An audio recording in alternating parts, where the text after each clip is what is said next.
Ladies and gentlemen, welcome back to the show.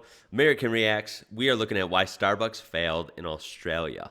And this is, of course, from CNBC. This will be linked in the description down below, so make sure to check it out on your own time. Yeah, I've heard a lot about this. I've heard that Australia is huge on coffee, arguably best in the world or most consumed in the world. I think coffee is big in America, not biggest, but it's definitely big here too. And there's a lot of choices. Some of them are pretty good, some of them are pretty bad. According to Australians, a lot of our coffee over here in America, from their experience, is quite bad. So I personally, huge coffee fan. My wife is not. A lot of people in my family aren't, but I'm a huge coffee fan. I make my own at home a lot, but of course, this is going to sound funny. You guys will probably laugh and cringe. Hey, it's my limited choices. I don't mind Dunkin' Donuts coffee here and there. At least it's semi-cheap and to pick me up on the go if I really need it. Dutch Bros over here in the West, where we're at currently on holiday, they're pretty good. Gotta admit, Dutch Bros coffee is pretty good. But yeah, Starbucks, never drink their coffee. Just not a fan. It's too expensive and it's pretty bland. So yeah, let's go ahead and look why Starbucks failed in Australia. Meanwhile, over here in America, somehow they are just on fire. They just always grow. They're always crowded no matter where I'm at, what state, what region. Starbucks is always packed, and it's kind of bizarre. They straight up failed over in Australia. Let's see. Starbucks has coffee shops all over the world. There are more than 28,000 locations in 76 markets, Jeez. From Shanghai to Guantanamo Bay. And in Crazy. China, a new Starbucks location opens up every 15 hours. But there is one continent that seems uninterested in the hype over the Seattle-based. So there you go. You got to admit, whether you hate Starbucks or love them, they are growing. Goodness gracious, wow. They keep growing, apparently outside of the U.S. too, all over, especially in Asia there. China, I think he mentioned. Wow. It's hard to ignore that growth. But I wonder, as a skeptic, how? I don't embrace Starbucks myself. I just don't see it. Based coffee chain. I don't get it. And that continent is Australia. It's proven to be one of the toughest markets in the world to break into. So tough, in fact, that Starbucks closed more than 2/3 of its stores on the continent back in 2008. So what went so wrong with Starbucks in Australia? To answer that, let's go back to July of 2000, when Starbucks opened its first Australian shop in Sydney. From there, it expanded fast. By 2008, Starbucks had 87 stores across the continent. I think one of the problems for Starbucks, and it's true for a lot of businesses that have been successful in one country, is that they thought that their business model could just roll out to a different environment and there was no need for them to adjust. Yeah. But that was the problem. It tried to grow the empire too fast. Okay. Starbucks rapidly opened up multiple locations instead of slowly integrating them into the Australian market. When they Not a launched, good they launched too rapidly and didn't give the Australian consumer an opportunity to really develop an appetite for the Starbucks brand. They also moved into regional areas, into outer suburbs of major cities. And so for the Australian consumer, it was almost like it was too available. Starbucks, and it wasn't an organic growth, which is what we very much saw in the US. In its first 7 years in Australia, Starbucks accumulated $105 million in losses. Wow. By 2007, Starbucks Australia was hanging on by a thread, taking big loans from the US, totaling up to $54 million. Oh, wow. And in 2008, Okay, see, that's already weird. Like, what were they thinking? They tried to break into Australia and just rapidly expand, like just plop stores down everywhere. And then they saw they were failing, and they decided to keep taking more money from their successful market to try and keep it alive down there. What is the point there? You see it's already failing. Why are you trying to pump more money into something that's already on its way out? Starbucks announced it was shutting down 61 stores. But of course, 2008 was a difficult time for businesses due to the financial crisis. Along with the Australia closures, Starbucks also closed 600 underperforming American stores. I didn't know that. But even still, Wow. such a retreat in Australia was embarrassing for the brand. When you're shutting down 75 stores, for the Australian consumer, when they did leave the market, or at least a large number of their stores were shut down, they didn't really care. It's partly because Australians are spoiled for choice when it comes to coffee. Australia's coffee market is one of the biggest in the world. The industry is expected to hit more than $6 billion in total revenue in 2018. They've been immersed in nuances of cafe culture since the mid-1900s. So, yeah.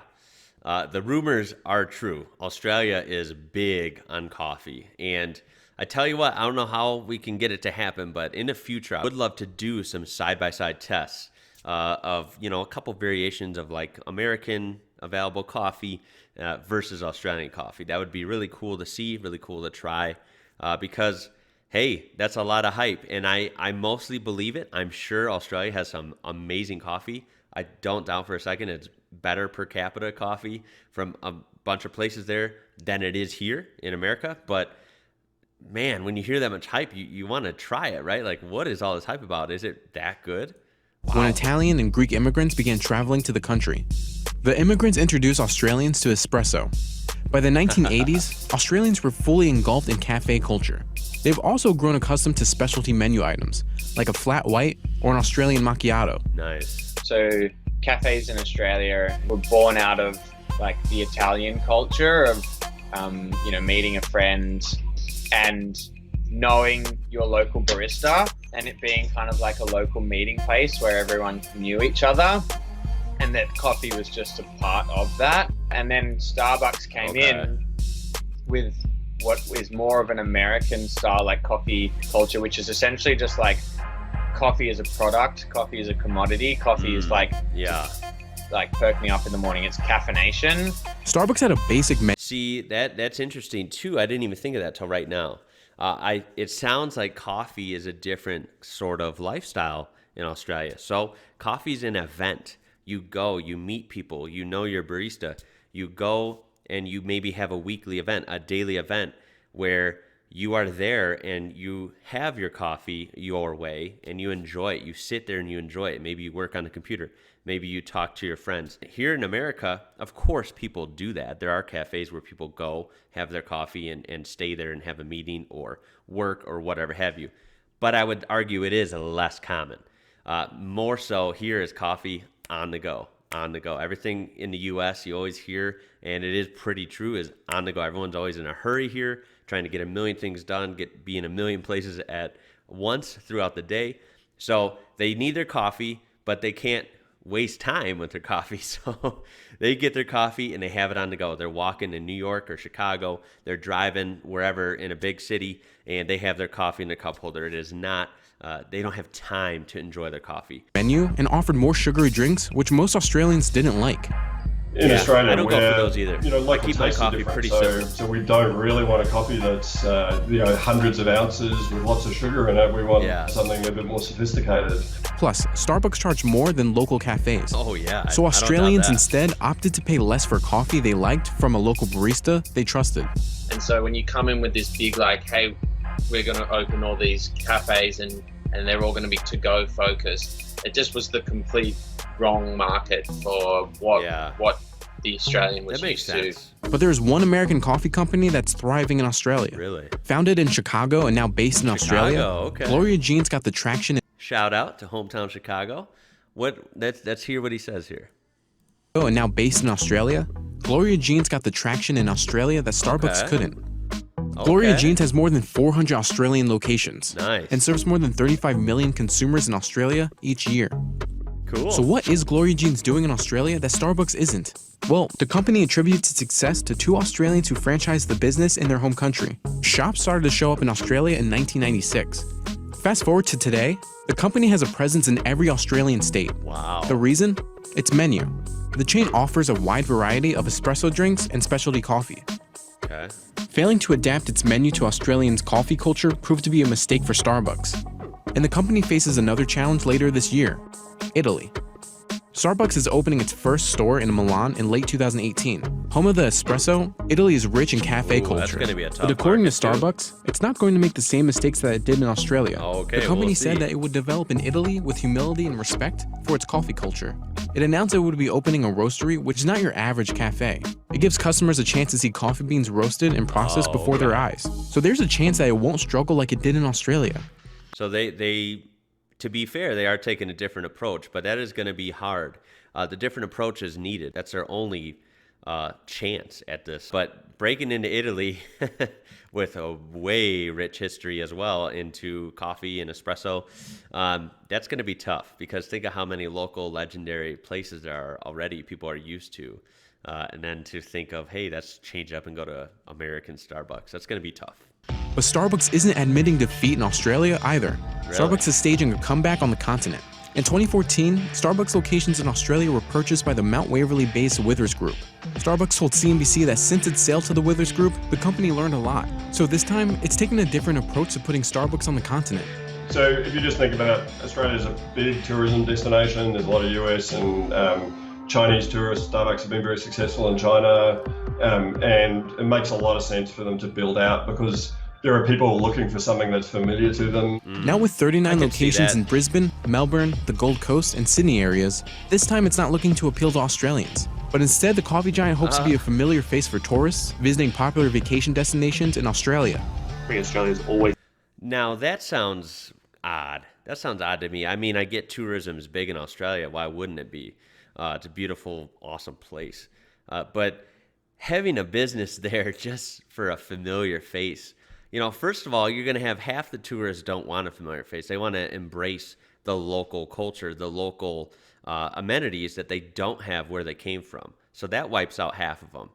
Second of all, for people that want to embrace some local, but then also go to somewhere familiar, that's got to be too small of a number, I would think. That's just weird to base your whole business model in a large country based on, well, we know the locals here in this country hate this place, to be fair, and we're just going to model it so the average tourist will come here for a familiar face. No, I think that's crazy. Personally, maybe I'm wrong. I'm not the CEO of Starbucks, so what do I know? But I think that's just not a good idea. I think this video might be not recent. Yeah, it's from 2018, so it's coming up on 3 years old, or over 3 years old, actually. So anyone, please tell me in the comments if Starbucks is even still available in Australia, which I don't know if it is. Are they still a thing? Are they thriving with their whole tourist familiar attitude campaign? I know it hasn't worked in the last couple of years because of, you know what, tourism's been next to zero in Australia. So I don't think that fared too well. It's been a high volume tourist market. The same thing in terms of international students at our universities, potential opportunities for them. And we're starting to see Starbucks enter into some large shopping malls here in Australia as well. Australia welcomed 9 million tourists from 2017 to 2018. And those international visitors spent more than $30 billion in 2017 alone. So I mean, tourists could... Yeah, those are big numbers, but again, I don't know. I just don't think that's a good... possibly be the key to keeping the company afloat and preventing another downfall. That's it. That was interesting. That's from CNBC. Make sure to check that out in the description down below. I would like to learn more about the Aussie coffee culture. I know it's a big one, and I know they love their coffee, and it's supposedly some of the best in the world, and that's intriguing to me because I do like coffee. It's a deal. Have I barely been exposed to good coffee living here? I don't know. So please flood the comments on this video. I expect to see some fun and interesting comments on this one. And Starbucks, you know, I'll never understand it. They're huge here in America. I'm an American that does not flock to Starbucks. I don't understand the appeal. If anything, guys, I think, to be quite frank with you, I think it's a status thing. I really do. I think people that drink Starbucks every day would probably admit in the back of their head it's not the best coffee in the world, because it isn't. And they probably only get it because, hey, look at me, I can afford a coffee, you know, like a 12-ounce coffee for $10 or whatever ridiculous price it is. It's so ridiculously expensive. Look at me with my coffee, and it costs more than yours in my, you know, Land Rover or whatever. So I don't know. That's kind of my random thoughts here. I'm splitting hairs, but you know what I mean. It's got to be a status thing. It is bizarre that they are so successful in some countries, but very interesting that they failed hard in Australia. Are they even a thing? Are they still open? And what do you think of their tourism business model? I totally disagree with it.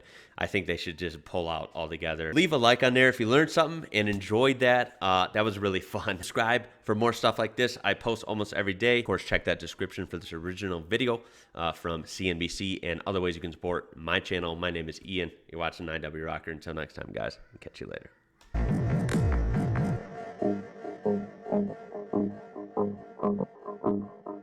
Thank you. Bye.